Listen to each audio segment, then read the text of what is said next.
us background about yourself? I'm Mr. Solomon Rivera, married. We have a three sibling, and I'm a good husband to my wife. How long have you been working in this school? Uh, I've been working on this school since 2012 and 2014 and still counting. Okay. We would like to ask you, what is discipline for you? Discipline for me is total dedication to my work, and that's all. Okay. How do you apply discipline in yourself? Discipline apply to my discipline, how to apply myself. Okay.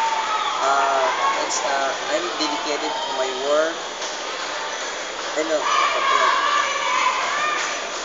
to follow the rules and regulation in the school and obey the instruction for beloved principal.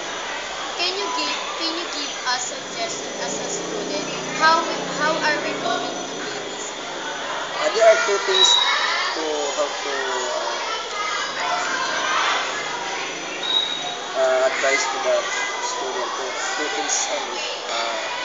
First, there are study hard and respect to the teachers and especially to the elders. Second, Second is study hard and always stay in the room and no more cutting so that you are success your as a student.